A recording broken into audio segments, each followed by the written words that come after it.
Hey everyone, it's Grace and welcome back to my channel. So today I'm excited to do this video as in matagal ko na tong iniisip gawin. So, ayun. So, I'll be sharing with you guys, especially for those who are starting off with makeup tas hindi nyo alam kung anong bibilhin nyo, ganun-ganon. Because I have like cousins na ngayon pa lang are getting into makeup tapos parang, medyo hindi sila masyado lumalapit sa local market kasi parang yung experience nila before hindi ganun kaganda, like hindi ganun kaganda yung mga products locally. Pero guys, if these products were available when I started getting into makeup, I was 14, 15, as in sobrang layo na ng quality ng local makeup products then and now. So I want to like share it with you guys. Yeah, without further ado, let's get on to it. So, I tried to put myself in a budget. So, lahat sila below 500 pesos. I wanted to go like lahat below 200 pesos. Pero I feel like I won't be recommending the best products. So, binigyan ko ng budget yung sarili ko. Everything below 500 pesos. Actually, most of these, hindi man umaabot ng 300 or 400.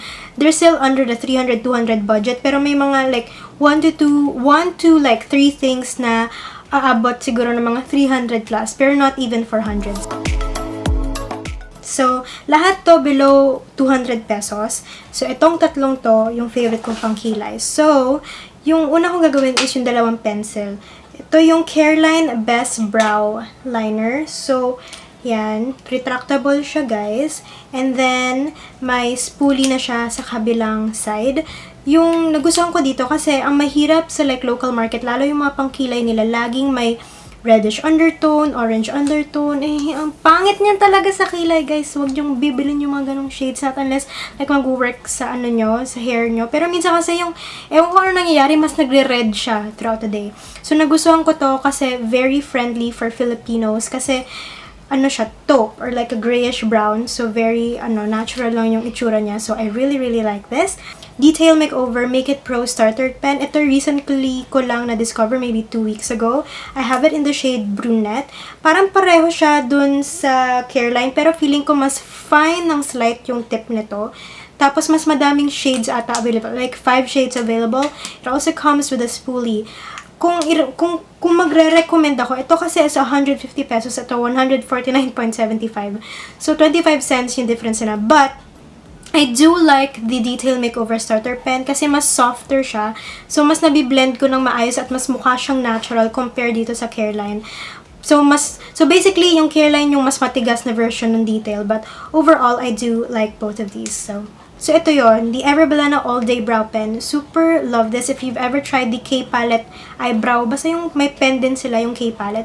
Parang ganito rin yon. So usually pag bagong like thread yung kilay ko, di ba sobrang ganda. Ito lang yung ginagawa ko. As in, nilagay ko lang siya, fill in ko lang, tapos i-blend ko siya ng eyebrow brush para mas mag-scatter yung product. To super natural niya, tapos very long lasting. As in, minsan ginagamit ko ito mga swimming. Hindi naman siya sobrang magsistay, pero magmumukhang natural lang yung kilay niya, ganun. So, the first one is the EB Pro Play Palette. Super ganda nito, guys. Although available lang ata to sa Robinsons. I don't know if they're gonna phase this out. Pero super travel friendly and I feel like you can create multiple looks with this one. May bronzy shades, may goldy shades, may rose gold dito, may burnt orange dyan. So I feel like it gives you introduction to like certain eye colors. May shimmers, may matte, may satin. So, I feel like this is a really good deal. May iba pang palettes yung Bilena, yung undercover palettes na hindi ko sila sinama dito because mas mahal yun. I think 399 yun. Pero mas gusto ko yung quality ng eyeshadows ng Play palette. So, ito na lang yung i-include ko. So, super nice. This is only 149 pesos. So, sobrang worth it. And also, if you don't really wear a ton of eyeshadows, perfect lang to sa'yo, guys. Kasi, very neutral. And, yeah. Okay, eyeliner. Ito is yung Careline Graph Ink Liner. Super ganda nito, guys. Super black and very easy to use. Tapos, pwede nyo gamiting thin. As in, yan, sobrang thin yan. Halos hindi nyo na makita. Medyo thick, medyo hindi thick. Ayan. So, super black and very easy to to like use, tsaka naglalast siya, and hindi siya nagbi-bleed, which is great. Tapos yung gusto ko dito, yung felt tip applicator niya, hindi siya mahirap i-maneuver. Kasi may ibang like felt tip eyeliners na sobrang haba nung felt tip. So, medyo ang hirap siya i-control. Ito, tamang-tama lang. So, ayun. The Detail Gel Eyeliner. And plus, may brown and may black sila. Kung ang Careline maglabas sila ng ibang shade, sobrang ganda na yan. So, ayun. So, hindi siya itong gel eyeliner na to, guys, hindi siya mabilis mag-dry up, which is good. As in, medyo soft-soft pa siya. So, ito yung dark brown. So, ayan. Yung pagka-dark brown niya, guys, sobrang ganda kasi may certain deepness pa rin siya. And guys could see, hindi siya yung sobrang brown-brown na parang reddish or orangey. Sobrang nice niya. Plus, hindi rin to nagta-transfer dito. Before, siguro nung bago-bago ba siya, hindi ko siya masyado nagustuhan kasi medyo nag-transfer. Once na mas ginamit ko siya, hindi na siya masyado nagta-transfer, which is great. So, ayun. So, the first one is the Bilena Volume Curl Mascara. Super nice nito, guys, and I love the fat wand. So, ayan siya, guys. Super love ko yung fat wand. Tsaka din kasi maliliit yung bristles. So, madali lang siyang gamitin. This is only 150 pesos. And I really like it. It gives length and a little bit of volume kahit volume curl siya. For me, mas parang even yung distribution ng length tsaka volume. Tsaka it can look very, very natural. So, super love. This is only 150 pesos. Now, if you're willing to splurge a little bit like 399 for a mascara. Minsan madalas naka-on sale naman tong 100 pesos off. So, usually binibili ko siya pag 299 siya. Yung Maybelline Total Temptation Mascara. Super, super love this. I've tried these with other mascaras. Mas pipiliin ko to. Like, yung L'Oreal Lash Paradise, mas pipiliin ko to kasi mas layer-friendly tong Total Temptation na Maybelline compared dun sa L'Oreal. Tapos, ginagamit ko like today, gamit ko yung Heroin Make Volume and Curl Mascara, super waterproof. Mas gusto ko pa rin to. So, which is a good thing kasi ang mahal ng Heroin Make. Although I haven't tried the long and curl, yun susunod ko yung try, nakahintay na siya. Pero super, super love this. So, now, we're moving on to face. So, primer yung una kong share sa inyo, guys. Ito, I think, is 399 pesos. Pero super na-blur out niya yung face mo. As in, my face always looks flawless kapag ito yung gamit kong primer. This is the Maybelline Master Prime Blur Plus Smooth Primer. Yung maganda dito, hindi siya yung super silicone na primer or like pore filling primer. So, hindi ako masyado nagigilty pag ginagamit ko siya. So, I really, really like this. Plus, it helps with the oil control. Pero yung pinakagusto ko talaga dito, guys, super smooth. Like, if you guys like look at my skin, as in super smooth siya, guys. Lalo dito, sa area na to. Super smooth. Super, super smooth. The Maybelline Matte Plus Poreless, as in, after years of trying this, I still go back to this one sometimes. Hindi siya, it's not like the foundation is super, like, full coverage, but very buildable, and it just super nice, and it sits really, really nicely on the skin. So, I think this is like 349? 499, hindi ko na alam. Pero mas may cheaper version na sila nito, which it comes in a tube, so 299 siya. So, super swak sa budget nyo, guys. Plus, mas travel-friendly yon kasi tube siya, hindi siya glass bottle. So, ayun. The Bilena All Day Liquid Foundations. I have the shade Porcelain and Silk. Mini-mix ko tong dalawa to get my shade. So, super, super love this. Although, it doesn't have the best oil control, so, i-partner nyo na itong Maybelline Blur Plus Smooth, as in, mas maganda yung oil control niya, and a nice setting powder. Pero, super, super nice. Love this. Kung gusto nyo, medyo thick kasi to. Kung gusto nyo mas natural yung finish niya, I suggest you guys try it with a sponge rather than a brush. So, yeah. Concealer, as in, wala pa talaga ako nagugustuhan na concealer like locally for the longest time. Pero may isa akong medyo nagustuhan, but it's not like a concealer I can use all around. Ito yung Nichido Serum Gel Concealer. I-review ko pa to, guys, and I will upload it as soon as possible. But yeah, this is the Serum Gel Concealer. So, as always, sobrang palpak ang shade selection sa local scene. I feel like yun lang yung hindi pa nila na perfect. So, sa Nichido Serum Gel Concealer, 3 shades meron sila. I have the middle shade, which is Honey Butter. So, this is actually just what I used on my face. Nag-conceal lang akong dark spots. Ayan. Nagko-conceal naman niya. Like, ito, hindi nakita yung dark spot dyan. The only thing that I don't like about this concealer is hindi siya pwede sa under area. Like, kahit anong powder na ginamit ko, as in, hindi talaga siya nag-work.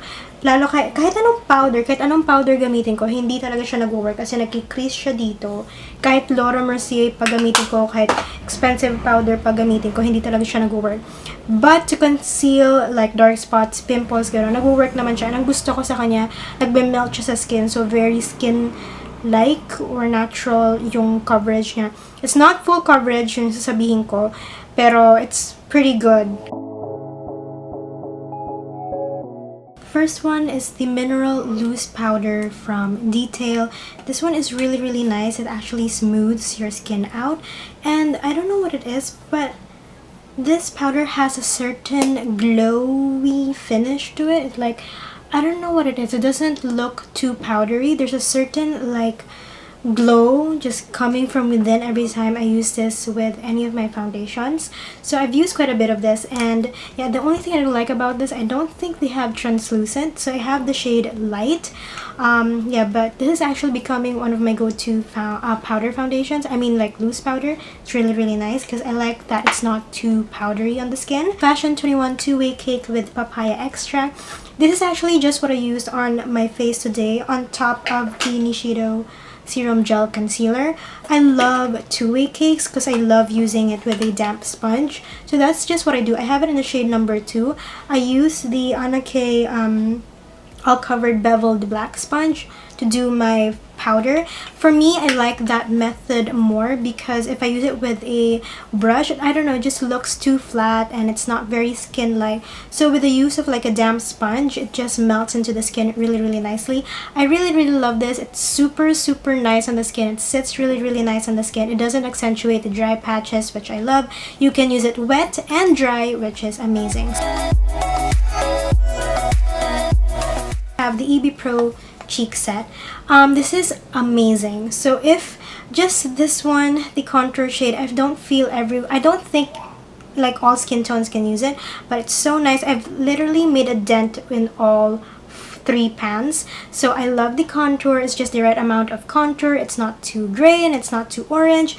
Love the blush that came here. It's very like perfect for the drop blush look. Love the highlight as well. It's like a very, very nice sheen. I've brought this with me multiple times last year when I traveled. Sometimes I only bring this one alone because these just work with anything and everything. So really, really like this. Highly recommend the Vice Aura Glow collection. Super, super nice. So they have a ton of blushes. I think they have 8 blushes. So they're not the smoothest powders, but they're really, really nice. It gives you the perfect selection of light shades, darker shades, and it's just, I feel like the blush shades cater to everyone. It lasts pretty good on the skin, which I like as well. So this one is in the shade Shala. Their Aura Contour, again from the Aura Glow collection from Vice. They have 2 shades. They have Confirm, which is the darker one, and Pour Sure, which is the lighter one. I really like this. Is what I use. It just adds a very, very nice warmth and just very like I just got out from the beach or just came back from a beach trip. But then you can also use it as a contour, so it's really, really nice. I just love this. It's very, very nice on the skin, and also it lasts. The other one, the one that actually lasts the longest and the softest as of like the Aura Glow collection, is actually their highlight. This is blinding. So it's the perfect champagne shade. I mean, hello. So super, super ganda niya. Tapos anong gusto ko dito sa mga Aura Glow ni Vice, you can use it like lightly and you can still create this sheen that I have on. Actually using a different highlighter, the Essence one, but you can create this sheen. But then you can also create like a very, very vavavoom na highlight. So it's very, very versatile. So I love these. The Nichido True Colors powder blushes. So I've used this ever since I started getting into makeup. Super, super love them. So I have Cool Rum. 88 pesos lang to, guys. Hindi siya nagtaas since like first time ko siyang ginamit. Medyo powdery lang talaga siya, guys. It's not that long lasting, pero super nice siya. It lasts like an average, how an average blush would last, but don't expect na sobrang maglalast siya. Tapos ito yung Passionate Red, which is like a nice pink. you know, very just subtle shades. So, for lips, as in, ang tagal ko siyang pinag-isipan, pero pinili ko yung more on like versatile na mga products. Yung EB Advanced Lip Define Matte Mattic Lipsticks. Super ganda nito. I have it in the shade Stark Mauve. I mean, it's one of my favorites. So super ganda. Ay, super ganda niya. And they have like neutral shades. They also have like deeper shades. Tsaka ang ganda ng wear nito sa lips. Hindi siya drying. So, ayun. Pwede siyang, lip liner and lipstick in one. Then, next would be the Vice Phenomenal Velvet Liquid Lipsticks. Super love these. Super light sa lips. Tsaka, I feel like you can use this on your eyes as well sa cheeks. Kasi, very blendable siya, guys. As in, ayan. So,